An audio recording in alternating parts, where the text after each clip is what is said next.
Do you feel today like every time you try to engage in some sort of political dialogue with anybody, no matter how polite you're being, they're just rude, maybe even abusive? They don't just tell you that you're wrong in the factual sense, they tell you that you're wrong in the moral sense just for expressing your opinion.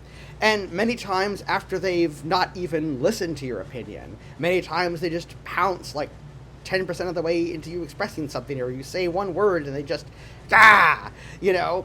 I have some thoughts that come from my book, The Religion of Good, about how we can be better as a society in discussing politics. Stay tuned.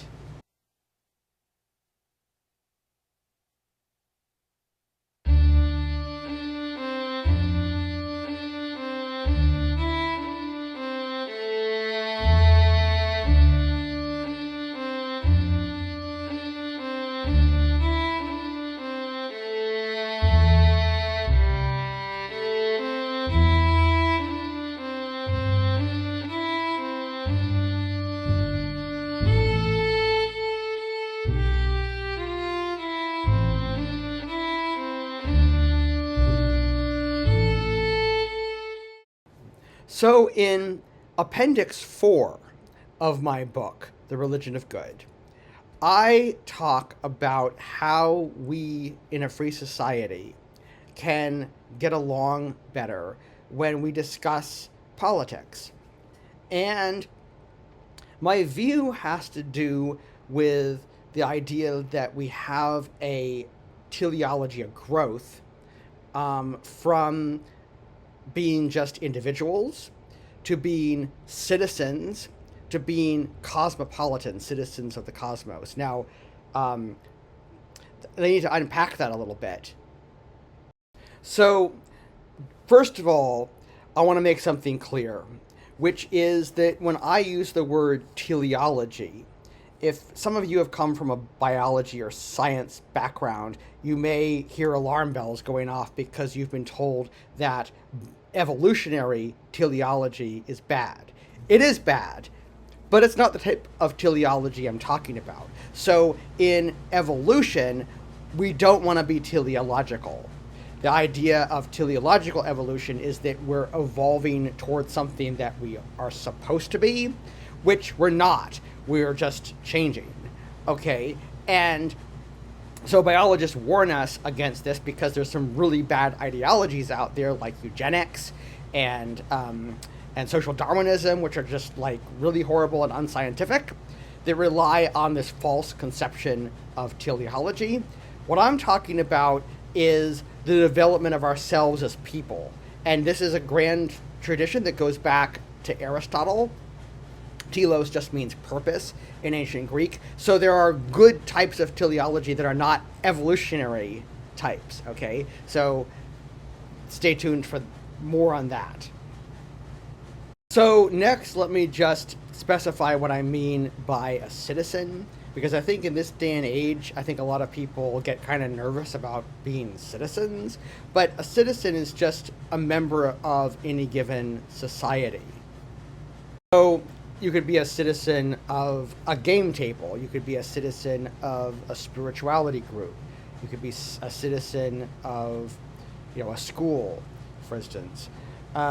You're a citizen of a country or a citizen of a state, a citizen of a province. You could be a citizen of a city or a town or a county. All right. So there's lots of societies we can be members of. Lots of different ways we can cut things in terms of, the Venn diagram of human societies, right? And the idea is that we can be citizens of multiple societies at once because they can be inside of each other, they can be, overlapping and so forth, right? And then beyond that, the sort of biggest circle on that Venn diagram is we can be citizens of the world. Now, there's a word in Greek for this, which is cosmopolitan. So I'm not talking about a cranberry juice flavored alcoholic beverage, nor am I talking about being a sophisticated urbanite. I am talking about being just a citizen of the world. So above and beyond our civic duties to our country, our state, our town, whatever, our church, we have obligations to the entire world as well. Okay? So what I propose in my book is basically just a maturing process, that what we want to do is not just be individuals. We want to be more than just individuals.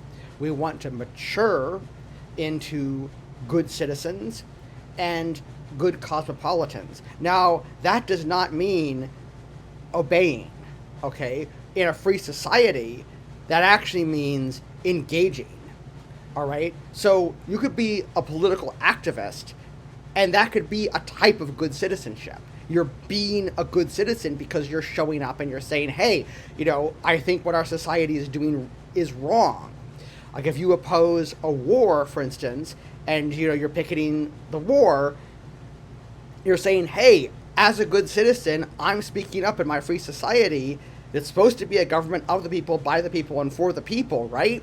And I'm saying this is wrong, in my opinion.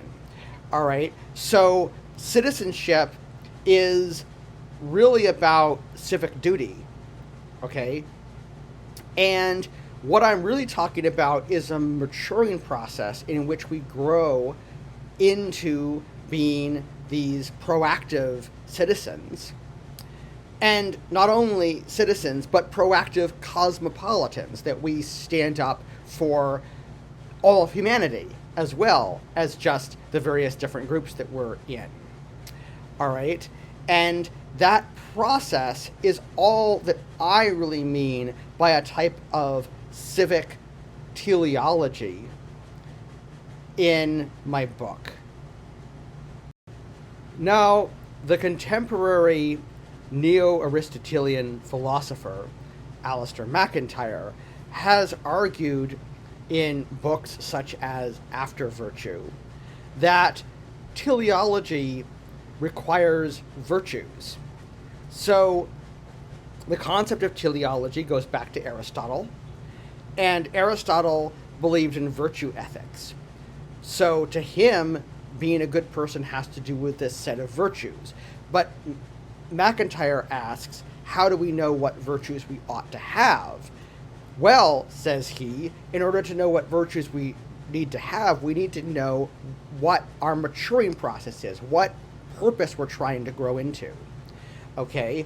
And in order to do that, whatever qualities we need to have in order to accomplish that are the virtues associated with that teleology or maturing process. So you might ask, well, Ivan, wait a second. What about individuality? I mean, what's so wrong with that? Why do we have to be these citizens or cosmopolitans or something? Well, here's the thing. In order to be ethical, we have to be more than mere individuals. The reason is that I believe that ethics is ultimately about relationships among sentient beings. It's not just about how I want to behave or what will make me happy. It's about some sort of interaction amongst us. Now, in order to do that, I have to be more than an individual. Now, I have nothing against being an individual. That's great. You are fundamentally sacred. You're sacred because you exist, because you're human. By virtue of being human, you are holy. Not that you're, holier than everybody else, but just we're all these sacred beings, and we're special, not in the sense of being above other people or better than, but in the sense that we're all special because we're all sacred. All right? So, yes, individuality is a really good thing, but in order to be ethical, we need to grow from these beautiful seeds of individuality and blossom into this great tree in which we are relating to other people in an ethical way. When we relate to other people in an ethical way, we find that we're parts of societies. and therefore that we're citizens of those societies who ought to be proactive and ought to, speak up for what we believe and what we think is right. And we're also a part of this larger thing called humanity, or really beyond humanity, the entire cosmos, because, I would include dogs and cats and horses and, whatnot, right? So, yes, individuality is really good, and we should and ought to grow into something beyond mere individuals. Now, you might be asking, Ivan, I thought this video had something to do with the fact that it seems like all these political dialogues we get into these days just totally go awry. People are sometimes abusive, and even if they're not, they're rude. What does this have to do with all of that? Well, everything. You see, I think that the problem is that a lot of us are immature in how we comport ourselves in these dialogues. And I'm not here to shame anybody or shake my finger at anybody. I think we all could use this lesson, all right? And I think we can all strengthen ourselves to rise up to be better citizens and better cosmopolitans together. And the way we do this is through virtues that help us be better at relating to each other as citizens. So in my Appendix 4, I have these 10 virtues that I propose that we should all work on strengthening in order to make us better citizens who comport ourselves better in a dialogue. So I have this Appendix 4, and I have these 10 virtues in here, so I'm going to go through these. Number 1, tolerance. Respecting the free expression and freedom of religion of others requires tolerance. Number 2, courage. Speaking up for what we believe in, even if others threaten us with abuse. Number 3, listening. There are two sides to the free speech coin, speaking and listening. While it's our civic duty to speak our minds, we all need to make space for others to speak theirs. Number 4, understanding. Because different people have different ethics, values, ideologies, and political philosophies, we need to try to understand their assumptions, reasoning, and perspectives so that we can communicate with them. Number 5 is self-discipline. We must have the self-discipline to tolerate, understand, listen, be courageous, and do everything we ought to do in the public forum. Number 6, egalitarianism. Just as everyone must be equal under the law, so should we treat everyone else as essential equals. 7, politeness. Part of respecting the opinions of others is to respond to them in a non-abusive and relatively peaceful way.